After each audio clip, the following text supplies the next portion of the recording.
Hi everyone, welcome to Benita's Food Book. இன்னைக்கு நம்ம பார்க்கக்கூடிய ரெசிபி என்னன்னா நல்ல டேஸ்டியான கிறிஸ்மஸ் ஸ்பெஷல் ப்ளம் கேக். இந்த மெத்தடில் நீங்கள் செய்து பாருங்கள். கடையில் இருந்து வாங்கக்கூடிய அதே சுவையிலேயே நமக்கு வீட்டில் செய்ய முடியும்.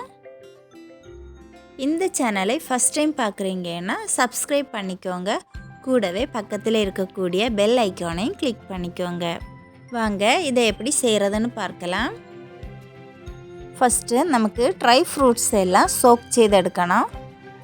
ட்ரை ஃப்ரூட்ஸை சோக் செய்து எடுக்கிறதுக்கு ஆரஞ்சு ஜூஸ் எடுத்துருக்கிறேன். பாட்டில் ஜூஸ் இல்லைன்னா ஆரஞ்சை தண்ணி விடாமல் ஜூஸ் எடுத்து வச்சுக்கோங்க. நான் ஃப்ரெஷ் ஜூஸ் தான் எடுத்துருக்கிறேன். இனி இதில் எடுத்துருக்கக்கூடிய ட்ரை ஃப்ரூட்ஸ் எல்லாம் இதில் ஆட் பண்ணிக்கோங்க. ட்ரைட் ஃப்ரூட்ஸ் எது வேணுன்னாலும் யூஸ் பண்ணலாம். Black raisins, tutti frutti, dried cherries, cranberries, dried strawberries, blueberries, உங்களுக்கு எது இஷ்டமோ அதெல்லாம் இதில் ஆட் பண்ணலாம். பிளாக் ரைசின்ஸ் மட்டும் கொஞ்சம் அதிகமாக ஆட் பண்ணணும். ட்ரைடு ஃப்ரூட்ஸ் எல்லாம் இந்த ஆரஞ்சு ஜூஸில் போட்டுட்டு குறைந்தது 1 மணி நேரமாவது ஊற வைக்கணும். ட்ரை ஃப்ரூட்ஸ் எல்லாமே ஆரஞ்சு ஜூஸில் மூழ்கி இருக்கணும். இதை ஒன்று மிக்ஸ் செய்து கொடுத்துட்டு 1 மணி நேரம் மாற்றி வைக்கலாம். அடுத்து கேரமல் ரெடியாக்கி எடுக்கணும். அடி கனம் உள்ள ஒரு பாத்திரம் எடுத்துக்கோங்க. அதை சூடாக்கி எடுத்துக்கோங்க. சூடாக இருக்கக்கூடிய பாத்திரத்தில் சுகர் ஆட் பண்ணி கொடுக்கணும்.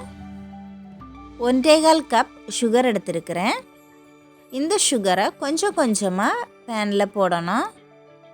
ஃபஸ்ட்டு கொஞ்சம் சுகர் போட்டிருக்கிறேன்.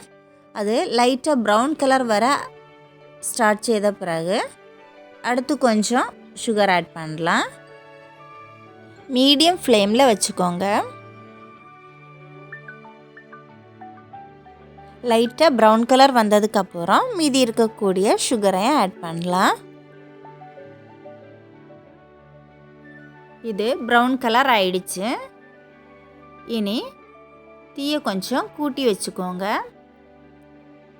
இந்த மாதிரி நுரை ஃபுல்லாக வரும்போது நல்லா சூடாக இருக்கக்கூடிய தண்ணியை ஆட் பண்ணிக்கோங்க. 1/2 கப் சூடு தண்ணி ஆட் பண்ணிக்கோங்க. எல்லா தண்ணியையும் ஒரே டைமில் விடாமல் கொஞ்சம் கொஞ்சமாக ஆட் பண்ணிக்கோங்க. சூடு தண்ணியை ஆட் பண்ணும்போது மேலே தெறிக்காமல் கொஞ்சம் தூரமாக நின்றுட்டு விடணும். சூடு தண்ணி ஆட் பண்ணதுக்கப்புறம் ஸ்பூன் வச்சு இதை ஒன்று நல்லா மிக்ஸ் செய்து கொடுக்கணும். அடுத்து இதை ஒன்று நல்லா கொதிக்க வைக்கணும். இது நல்லா கொதித்ததுக்கப்புறம் அடுப்பை ஆஃப் செய்துட்டு இதை சூடாடுறதுக்கு மாற்றி வைக்கணும். அடுத்து ஆரஞ்சோட தோல் எடுத்துருக்கிறேன்.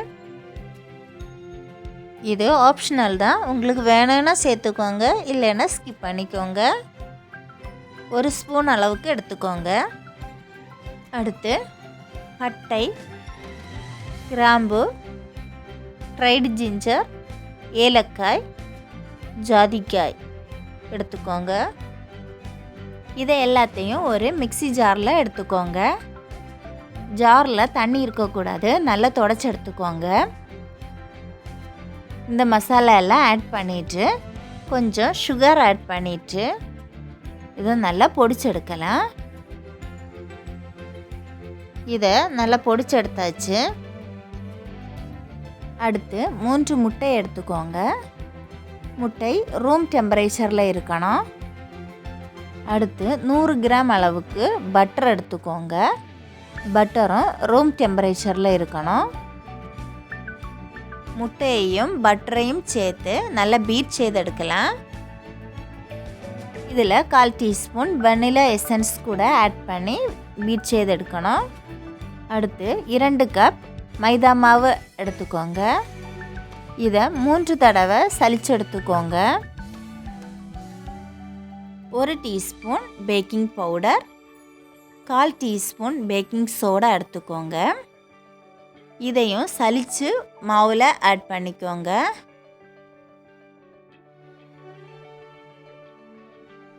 அடுத்து சோக் செய்து வச்சுருக்கக்கூடிய ட்ரைட் ஃப்ரூட்ஸை ஸ்ட்ரெயினர் யூஸ் செய்து ஸ்ட்ரெயின் செய்து எடுக்கலாம்.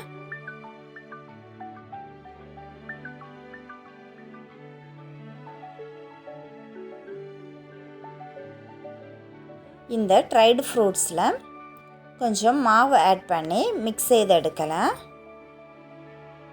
இதை பேட்டரில் ஆட் செய்யும்போது ட்ரைடு ஃப்ரூட்ஸ் எல்லாம் அடியில் போய் தங்காமல் இருக்கிறதுக்காக தான் மாவு ஆட் பண்ணுறோம்.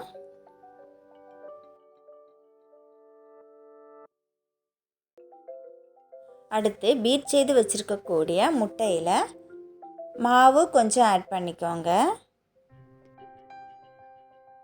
இதில் சுகர் சிரப் கொஞ்சம் ஆட் பண்ணிக்கோங்க. இதை கட் அண்ட் ஃபோல்ட் மெத்தடில் மிக்ஸ் பண்ணிக்கோங்க.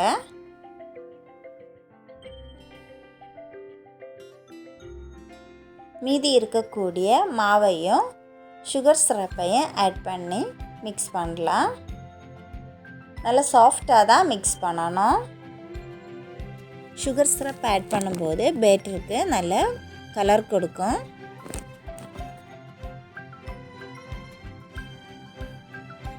அடுத்து ட்ரைடு ஃப்ரூட்ஸையும் கேஷ்யூ நட்டையும் ஆரஞ்சு தோலையும் பொடிச்சு வச்சுருக்கக்கூடிய மசாலாயையும் இதில் ஆட் பண்ணி மிக்ஸ் பண்ணி எடுக்கலாம்.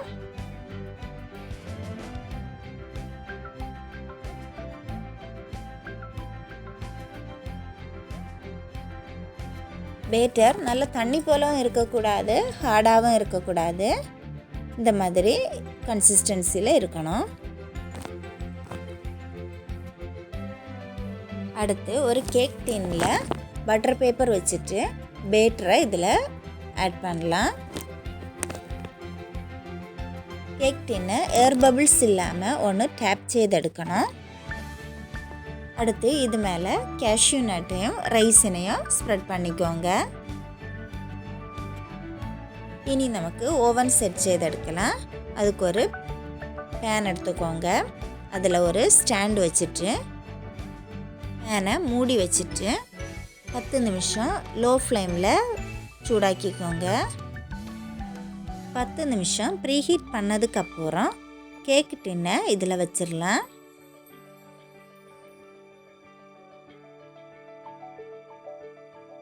இதை மூடி வச்சுட்டு 65 நிமிஷம் லோ ஃப்ளேமில் குக் பண்ணணும்.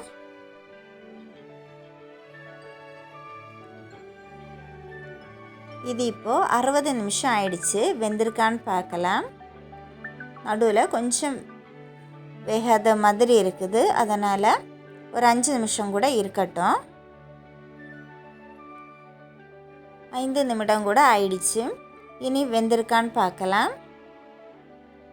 ஒரு ஸ்டிக்கு வச்சு இந்த மாதிரி 2-3 இடத்துல குத்தி பாருங்க. மாவு ஸ்டிக்கில் ஒட்டாமல் இருக்கணும். இப்போது இது நல்லா வெந்துடுச்சு. இதை நாம் எடுக்கலாம். இனி இதில் இருக்கக்கூடிய பட்டர் பேப்பரெல்லாம் ரிமூவ் பண்ணி எடுக்கலாம்.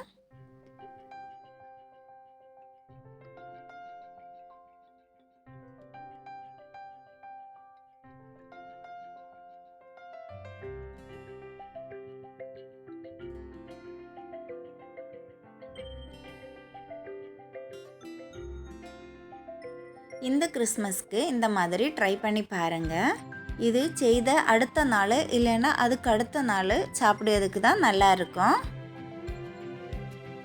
இந்த வீடியோ உங்களுக்கு பிடித்திருந்தால் லைக் பண்ணுங்கள், ஷேர் பண்ணுங்கள்.